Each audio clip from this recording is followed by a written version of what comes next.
Welcome back to Find 40, a project designed to highlight models of black excellence in San Diego.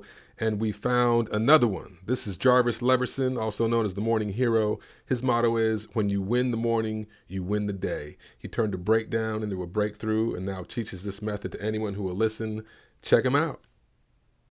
Like I said, tell me about your story a little bit. Give me a little slice of Jarvis is in San Diego. How did that happen?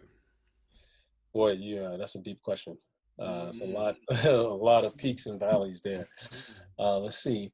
I went full, full story. Uh, I'll try to keep it short, but Chicago born and raised, Yeah.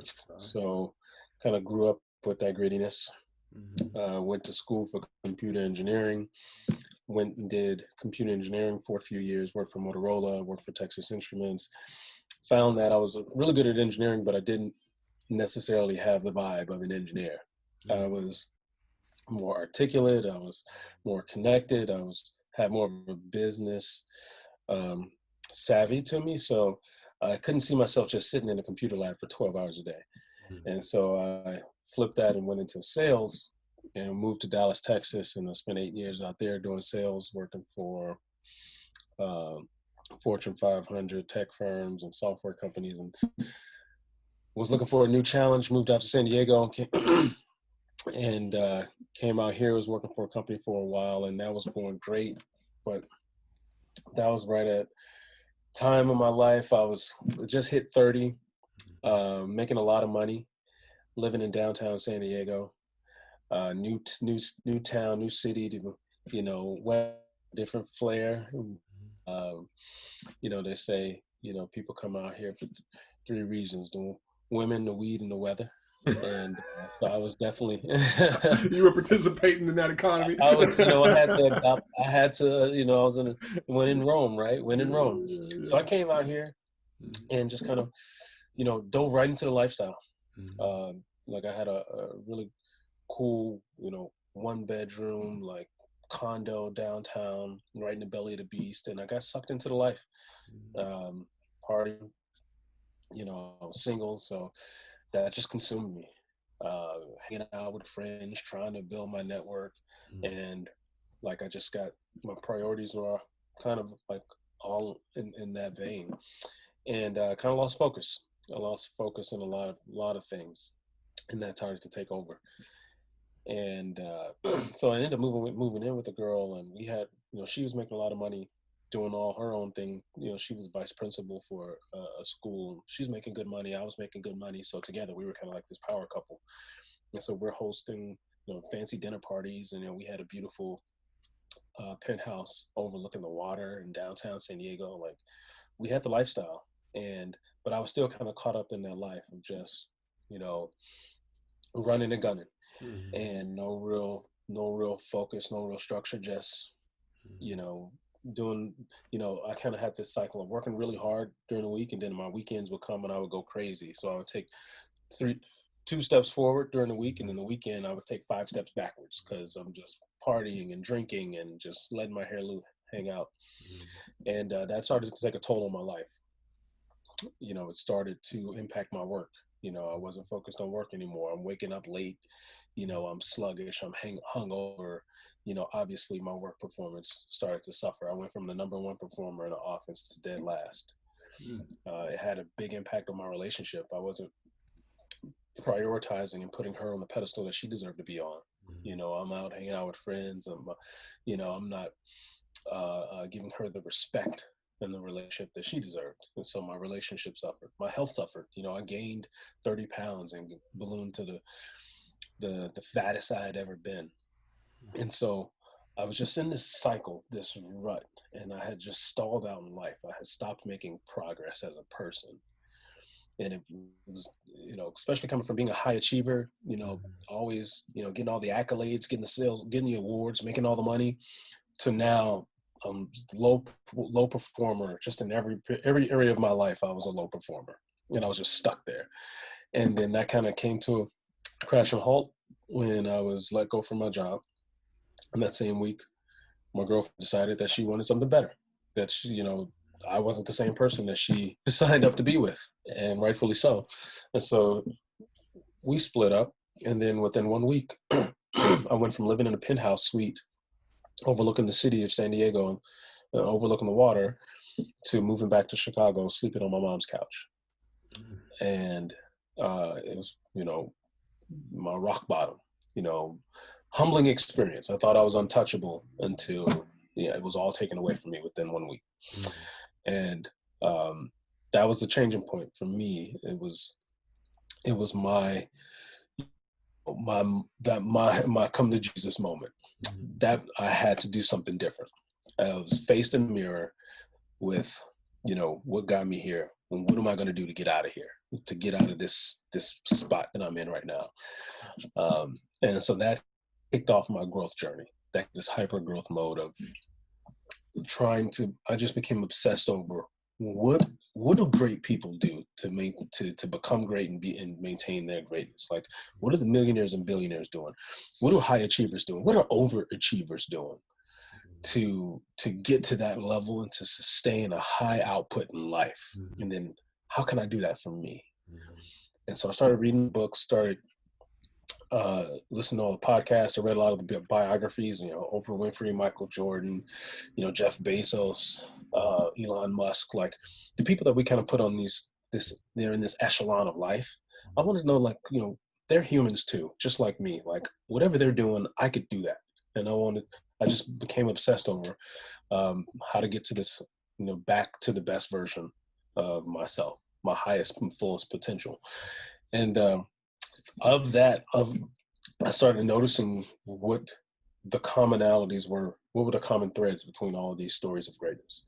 And I recognized that it wasn't anything revolutionary. These weren't extraordinary people that were born with, some of them were, but most of them were average people coming from average circumstances, but they had something in place. And a lot of them, what they did is they woke up early every day with a really clear focus and structure of how to get the day started.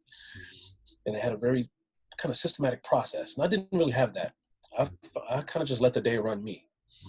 I really didn't have a flow, a step-by-step routine, if you will, of how to intentionally set my day up for greatness. I just kind of woke up and ran whatever direction the wind was blowing. And that's where my life started to kind of sway. And so I started piecing together all these different things that they were doing, stuff that I had never heard of before, like meditating and journaling and doing these different time management systems. And I'm like, well, hell, I'm going to devise a system. I'm an engineer. I can engineer my own system, right? And that's kind of what I did. I engineered a system, this little process that I would do every morning. And that was the turning point in my life. That moment, that day, before then I was waking up at like 8, 9 in the morning, 10, sometimes 10 in the morning, and from hungover, no real structure. That day, I committed to myself, like, I'm waking up at 5 a.m. every day, and I'm going to kind of have a more intention of how I'm going to structure my day for success. And I started doing this little process, and I just saw these this complete transformation. I'm completely unrecognizable from the person that I was, all from every day just having this committing myself to this process of getting up early with a very clear focus and structure of how to set my day up and organize my day and prioritize it for high output. And I started doing this, and I was just doing it for myself. And how long ago was this? This was about a little over 3 years ago that I started doing this. So this is all this happened within the last 3 years. And once I started doing that, my complete life flipped upside down. I went, got my real estate license, and got off my mom's couch and moved, and got my license, and went in my broker. I remember interviewing for the brokerage firm I was going to work at. He said, Jarvis, listen, this is a tough game. I don't expect you to make any money. I don't expect you to make any sales in your first couple of years. Like, it took me 18 months. That's what he was saying. He said it took him 18 months before he got his very first deal. Like, commercial real estate is a tough game, especially in a downtown market. It's very competitive. I went from getting my license to within 3 months, getting my first deal to that year already building a portfolio of, where I was representing properties all around downtown San Diego. Like, they were calling me the prospecting king because I was just so Mm. consistent Mm. with being able to build my business and do my lead generation. I lost 30 pounds, got back down to my college weight. Mm. The girl that broke up with me, I was able to get back in and put an intense focus on our relationship. And now we're married with, we have the most beautiful son ever in the existence of human history. I've seen him. He can take a run at it. Yeah, he's, I'm telling you, like, I'll put him up against anybody. That's beautiful, But man. all this stuff started happening in my life within a very short period of time. People started to take notice and said, like, Jarvis, what are you doing? Like, you come in here, you're doing backflips. Like, you've just got this high velocity. Like, what are you doing? And so I started showing people what I was doing every day. And I'm like, look, it's not rocket science. I'm just very intentional and thoughtful about how I approach today. And this is exactly what I do. I do step 1, step 2, step 3, step 4 every morning when I first get up. And it really supercharges my day. And I started showing all these people, and I started noticing that they were getting similar output. They was doubling their productivity. One woman, she in my real estate office, she doubled her income that year from, conversation we had and us working together. Her income doubled, literally doubled within 1 year. And she said, Jarvis, it's really because of this thing you showed me. Like, every day now, I'm very clear and I have a clear game plan, and I just crush the day every single day. And so, from getting all these different testimonials from people, we were like, Jarvis, you need to get this out to the world. And then that was how the Morning Hero was born. So it came from the fact that every morning I would get up with such an interior and clear focus and intention, and every day I would just my morning would turn me into a superhero. Every morning I would turn into a superhero, and I would just go out and save the world. And so I started calling myself the Morning Hero. And then from that, other people wanted in on the action, and I started showing people, and then it turned into, now I have kind of this whole course and curriculum where I show people how to get more done, how to double their output in life, how to increase their quality of life, their finances, their fitness, their family, all from how you start the day, because how you start the day determines everything that you'll produce the entire day. So that first hour of your day is the most important part. And so I just show people how to really use that first hour to maximize their existence in life. And now we've got this whole Morning Hero movement of morning heroes all over the place that do this practice every day. Wow. Now you mentioned that's beautiful. I've only seen snippets, but I can tell I'm experiencing the tip of a deep iceberg. Yeah, it is. It goes deep. What you say you were running and gunning.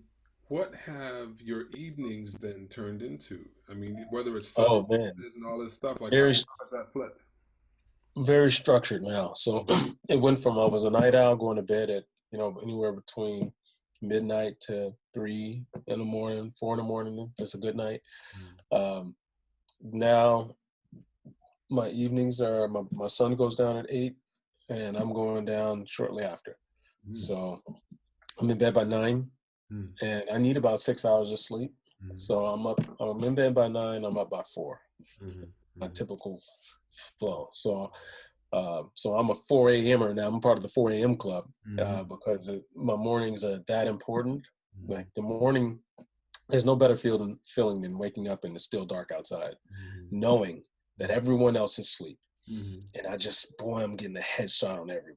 Like, there's no better feeling in the world to know that no one else is up. I'm up. No one else is bothering me. No text messages are coming in.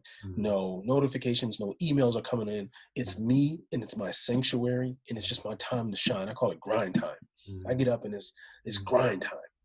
And so I call it rise and grind. And so I'm up at 4, and I just get that solitude to really make a lot of progress in life. So that requires me to go to bed early. So I'm in bed by 9. Yes.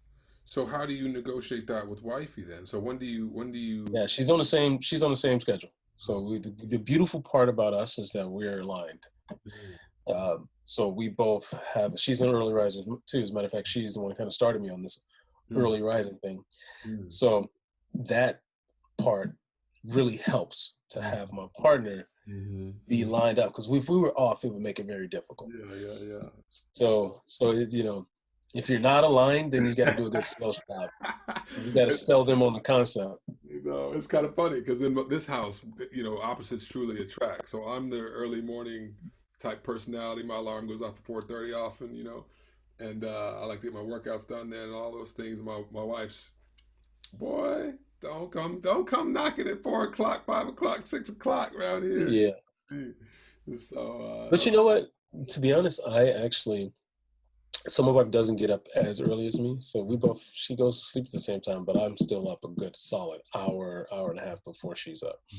Actually, I love having that solitude, mhm, that silence, that undistracted, uninterrupted time where it's just me. mhm, mhm, So actually, I appreciate the fact. Matter of fact, this is one of the things that I preach kind of in the Morning Hero program, is that you got to be up at least an hour before everyone, the first person in your house, especially if you have a family. mhm, mhm, Because if you wake up right into madness, mhm. there goes your whole day. Like, you've never had time to Put the rub in. set your own foundation. Mhm, So you need an hour to really dig into your day, your practice, yourself, set your intentions. Like, you need that mhm, I call my mornings are like my sanctuary. You mhm, need that sanctuary time for yourself. And mhm, so I actually encourage people to be a little off centered from the rest of their house. You shouldn't be waking up with the rest of your house. As the leader of your house, you need to be up before the house, mhm, getting it all figured out, putting the blueprint together that's going to take you and your family to greats. Like, you need that time for you. So mhm, you should be up before them, mapping out the blueprint for the family. mhm, mhm. Wow. So tell me now, so that's a beautiful story. I mean, we all like the kind of resurrection narrative, you get smacked and you come back. What's happening now? So I heard the commercial real estate, and I see you moving in the world with this kind of inspired leader-like capacity. So what's the goal? Where are you trying to hit? What are you trying to do? Yeah. So now I'm just really trying to just take this message to the world that your greatness really does just lie in a very, very simple concept: waking up early with a structured morning routine. And anything you're suffering from right now, I guarantee is waiting for you on the other side of Mm, your ability to get up early mm, and then work on that thing. Whatever you don't feel like you don't have time for, we all use this grand excuse of there's just not enough time. I just don't have time. Yeah, I want to do that. I don't have time. I want to start this side hustle. I want to get into this passion project. I want to work out consistently. I want to do all this stuff, but boy, life happens, right? That's no excuse. mm, Whatever you feel like you can't do, wake up earlier and do it. mm, That's, like, I have no, like, soft spot in my heart for people with all these excuses. mm, Wake up early and do it. I mean, there was a point where, like, I'm committed to, I have to be an hour before everyone in my house. So I can work on that, whatever that thing is, work on my vision, work on my dream, work on my business. I got to be up earlier so I can work on it. mm, And we had our son, right? And then now, we got this new baby. His feeding schedule, he was up at, like, at 3 in the morning. No, he was up at 3:30 in the morning for his feeding. mm, So committed, I started waking up at 2:30 in the morning so I can go out and go for my run. Because I found that when I get up and right into taking care of him, then the whole day gets lost, and I couldn't get back to doing to. I never got around to mm, getting my run in. Like, I was training for a half marathon. mm, It's like, fuck, I got to get up earlier, and mm, I would do it. I would wake up at 2:30 in the morning, and every day I would get up and I would get my run in, and mm, I would get everything I needed to get done. It was no excuse. Like, so I have no soft spot in my heart for people that use this time as an excuse. You got time. You got time. Get Yes. up earlier and do it. Like, I don't. So that's my message to the world. Now I show people how to do this. Like, I left commercial real estate to dedicate my life to showing people how to increase their output, how to take you from here to here by just showing you how to do this process. I don't care where you are, wherever here is, wherever point B is for you, I guarantee you can get there. You just committed yourself to getting up a little earlier and doing a little process to do the work that's going to get you there. Like people get stuck in place because they never make time to do the work. Yeah. You wake up and you wake. Ooh, what caught you? Uh-oh. Let's see, we're having a Zoom moment. You're frozen. Let's see if it'll come back to us. I don't know if that's me or you. I can't see it. Let's see if it's going to bring us back. I can't. If you can hear me, I cannot hear or see you. Let's see what happens here.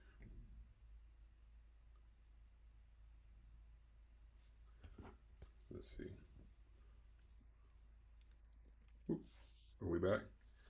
Yeah. Can you see? Oh, I'm starting my video. Can you see me? Yeah. Thanks for using the chat feature. I grabbed it. I saw it. We're back. Yeah. I see you. Yeah. So you were saying that what is my life about now? Is my life's dedicated to getting this message out, to motivating and inspiring people to get to their point B. Like nothing pains me worse than to see people that's not headed to their point B. I think everyone has a point B. The point B is where we're destined to be. Your grand destination. You're at point A. You were designed to get to be at point B. And nothing pains me worse than to see people that's not going to hit point B. There's lost potential there. And I want to equip people with tools, habits, behaviors that's going to get them to their predesigned point B in life.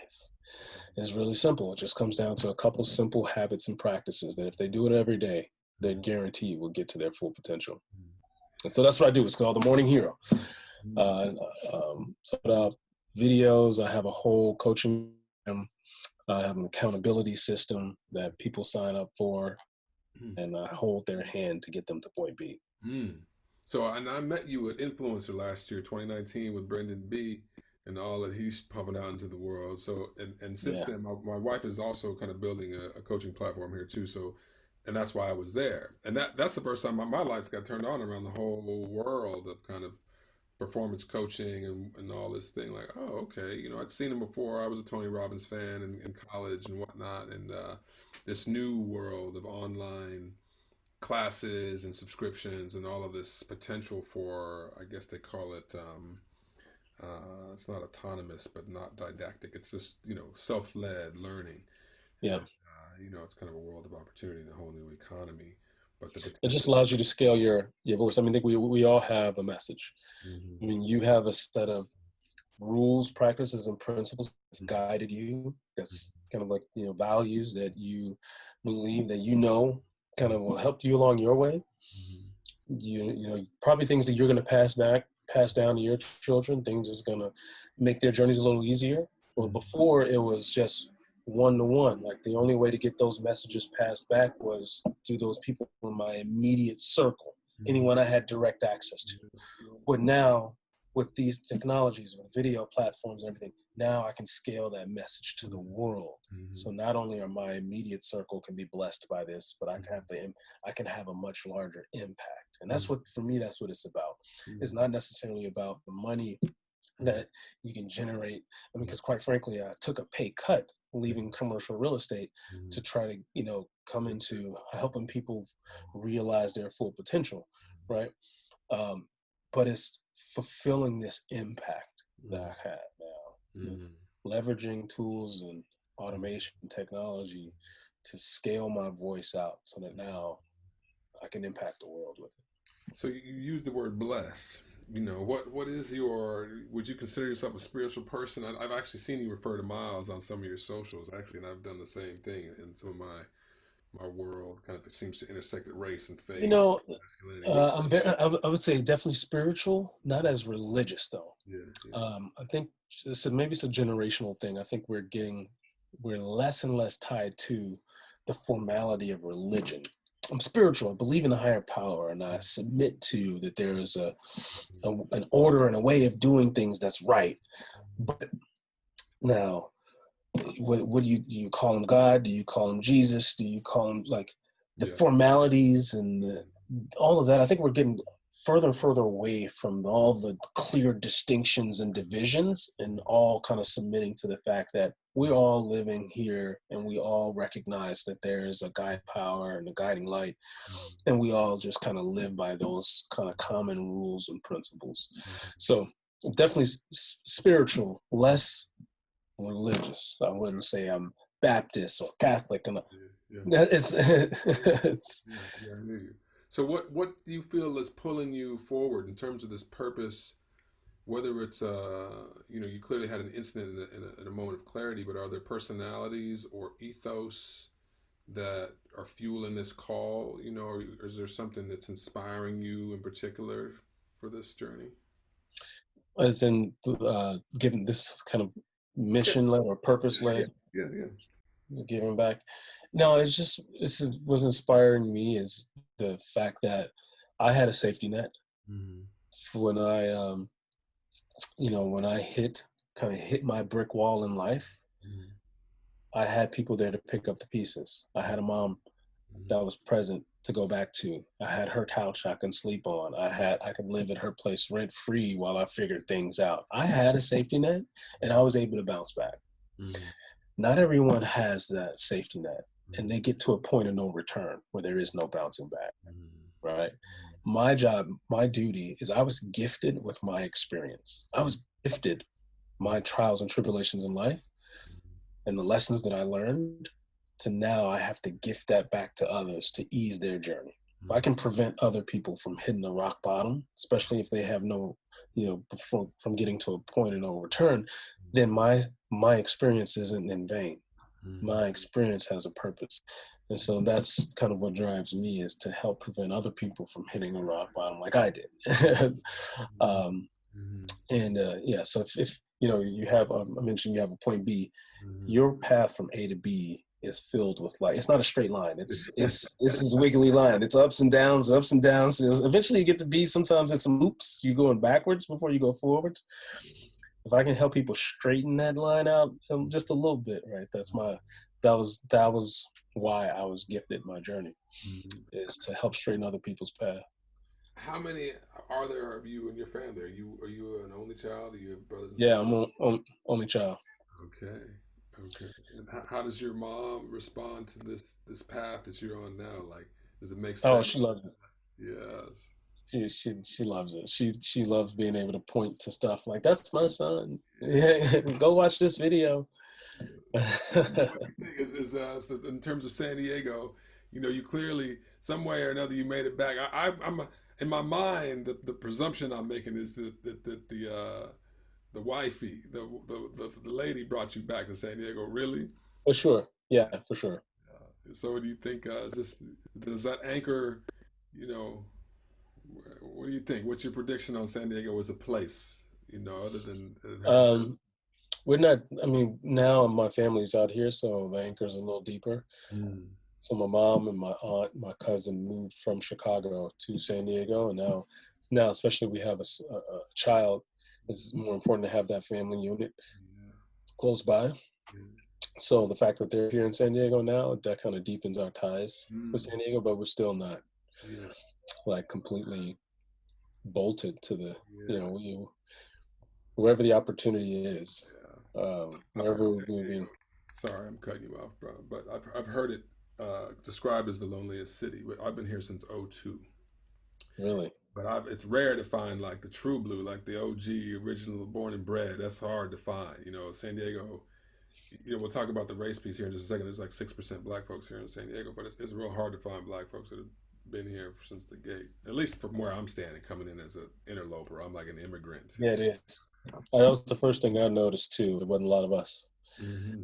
Yeah, Uh, yeah.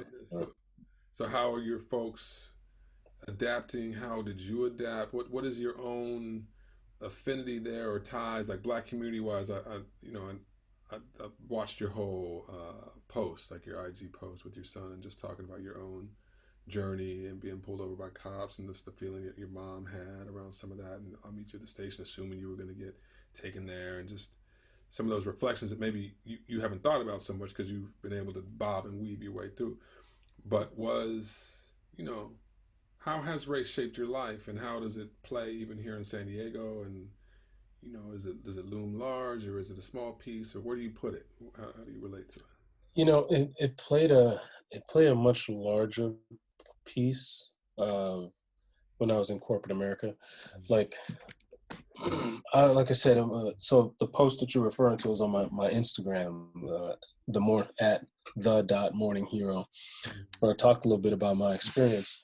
And hold on, try to get this right. You're right. You're good. I can see you. um, and so my experience, so I kind of have this privilege. Like my mom moved us out to the suburbs when I was, in first grade. So I grew up recognizing that there's a line like there, and I had two groups of friends. I was on the football team, and so I had my hood friends, and I had my white friends. So I was able to cross.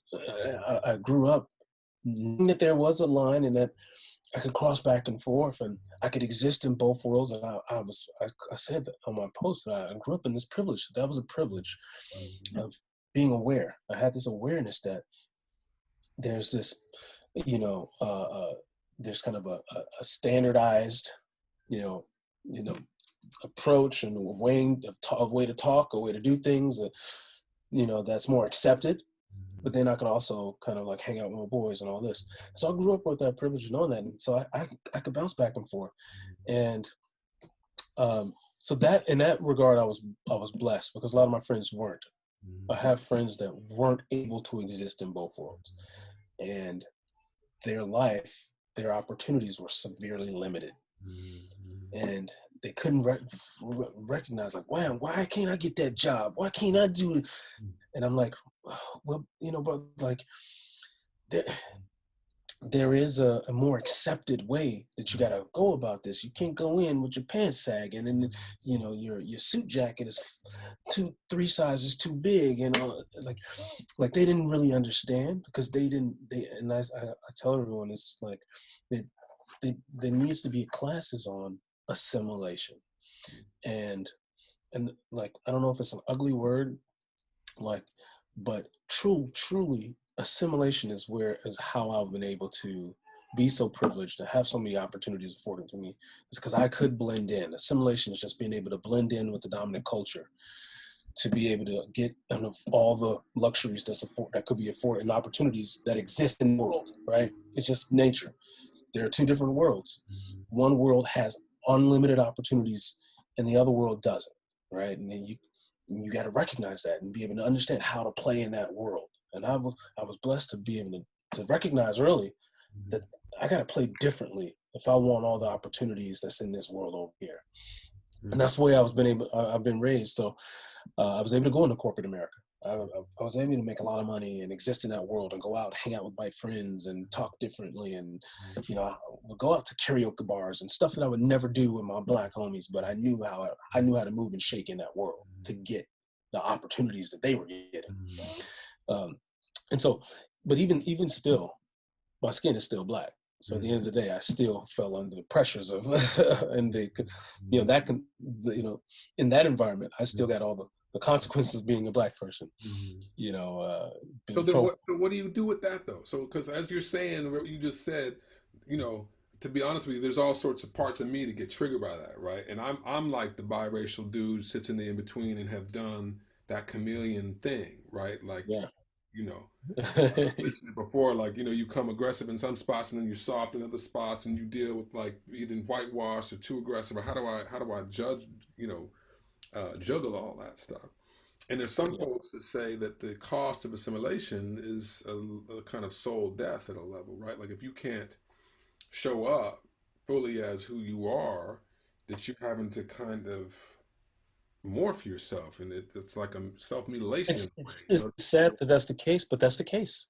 It's sad that it's that way, but my boys that I grew up with that stuck true to who they were, their soul. They are right now 40 years old, still at home living with their mom, working for Target. But let me hit you with this, because there's so now we're having we're skipping out of interview mode into just me and you talking mode. But like, there's this comments around you can't diploma your way, educate your way out. There are doctors and people with multiple degrees behind their name that still drive around in fear of a system that sees them simply based on their skin. So I'm curious about the recommendation.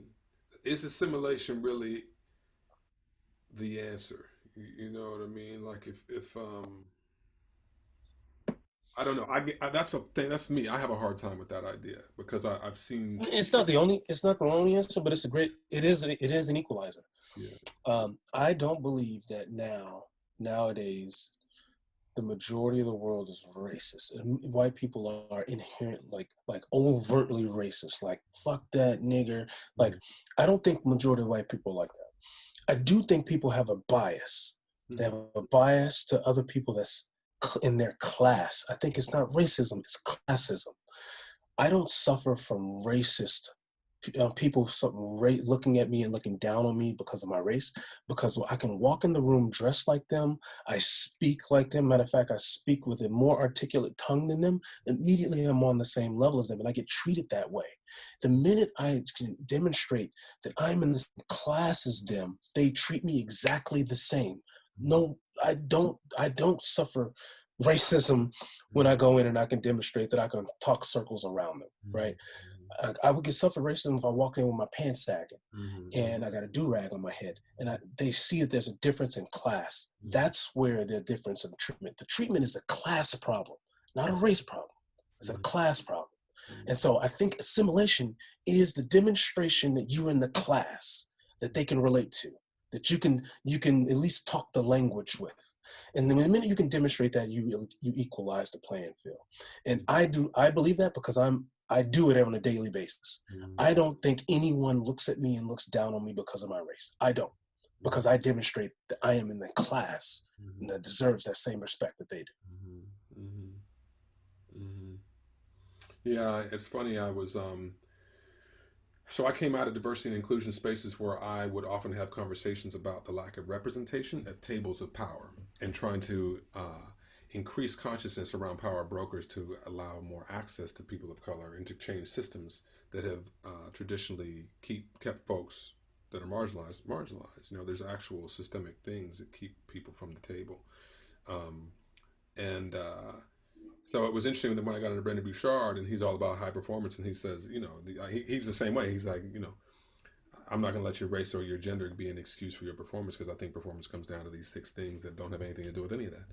Yeah. And so it's been interesting during, all of this social unrest to see him say yes, and you know what I mean. Like I think to ignore the societal infrastructure is a little myopic, but I'm largely with you.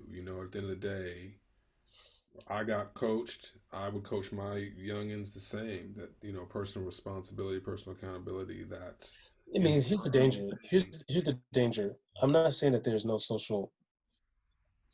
aren't social constraints that make it harder for people that look like us to get to the table. Whether people recognize it or not, you inherently have a bias towards other people that look like you, that share the same experiences. So as a person of power, I will naturally give more favor to someone that looks like me because there's an inherent bias towards people that share that same experience, share the same life experiences. So they aren't necessarily racist. It's just built into human nature that you naturally side with people that look like you. It's a natural bias there. I'm not saying that that's not the case, but I think so yes, it's a little harder. It may be a little harder for us, but I think you can take the victim approach and blame it on that, and then you remove all responsibility from self. That's the problem. The minute you put it on something else, you have just released yourself of personal responsibility to do something about it. You just said, I don't have the control. The control is over there. So I am released of all control to do something about this situation. That's the danger, is because No, there are Black people that are making it because they are saying, look, I can get in that circle. I just gotta, maybe I gotta work a little harder. Yeah, it's fucked up. I gotta work a little harder, but you know what? I'm just gonna go work a little harder so that I can get all the stuff that they got. I'm not gonna relieve myself of the responsibility that I can get over there because I can. We can get over there. The minute you can say, "Oh, it's structural," it's like, then you've immediately prisoned yourself in your current situation that you have no control to get out of. And I don't subscribe to the fact that you can't get out of this. Yes, you might have to run a little faster or work a little harder, but you can get there too. Just put the work in. And that's kind of my message is that yeah, we can get over to that table and eat just as good as they can. We can get over there and eat just as good as they can. Maybe we got to weasel our way in the door a little bit. It's a little harder for us to get in the door, but we can get to that table. Yeah. We can get to that table. Yeah. You know, let's just do it.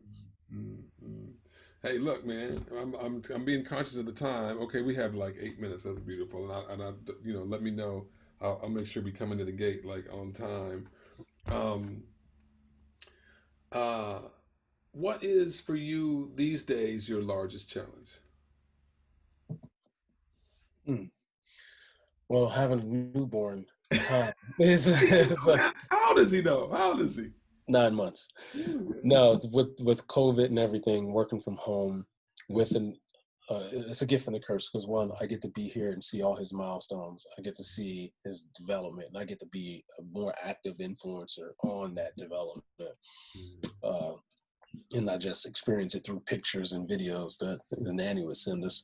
So no, I love it and appreciate that, but at the same time, it could distract from the real world, you know, the major things that I got to get done each day. So I would say that you know, managing time management, even though I'm kind of the king of time management, which is why I wake up so early, you know, working from home is even harder to do the whole time management thing and making sure you're putting good quality work out, even though you're in a home environment. So I would say that's my biggest challenge right now. Okay, and then the inverse, of course. So, you know, my man is visioning in purpose field that first hour in the morning, 2020. You know, what's it about for you? Like top line, what's goal wise? What are you scaling my voice, man. So this is I got something here that I got this gift, this blessing. I'm doing it.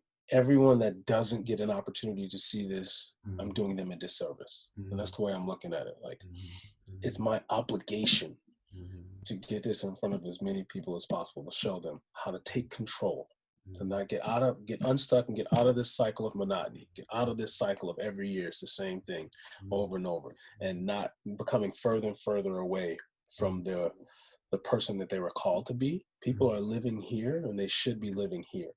But I have a personal obligation to close that gap for people and to get in front of as many people as possible. So that's this year. It's all about scaling the Morning Hero to get. Right now, I'm just in San Diego, going nationwide and having this program offered nationwide, and then worldwide from there. So that's my grand ambition. So how do we get at that? Is there you know, tell us more. So if someone's here, yeah, so it's themorninghero.com right now. Right now, I just offer this for free. Go to themorninghero.com and you can simply just put in your email address and I send you video motivations and lessons every week. And then from there, you know, you'll be invited to join several things. I have, again, accountability programs where people can join a group of people every morning. If you want to start learning how to wake up early every day, the best thing to do is you join a group of people at 5 a.m. or 6 a.m. And you know, that holds you accountable to waking up every morning. So I have morning accountability groups to help people build a habit of waking up early because it will drastically improve their life. So once you kind of get in to join my email list, you'll be invited to different offerings where either accountability programs or coaching programs that I offer. But the first step is themorninghero.com, and you can just sign up for my free video lessons. Hey, I'm gonna do it right now. Do it right now. Whoever it is, do it right now. TheMorningHero.com is easy. Name and email, and then you'll hear from me every week. I'll be throwing stuff at you, how to level yourself up in your finances, your fitness, and your family. Yeah, man. I appreciate you so much. I'll never forget. I think we crossed paths, around the bathroom or Yep. something. You came out, I was going in, and man, woo, you were like bright as all outdoors. Really, I could feel the energy coming off you. You were not playing. You were not playing. Look at this brother right here. You did not come to play. So, I appreciate the grind. I appreciate the grind. So keep shining. That's what I'm here for, man, and I appreciate you.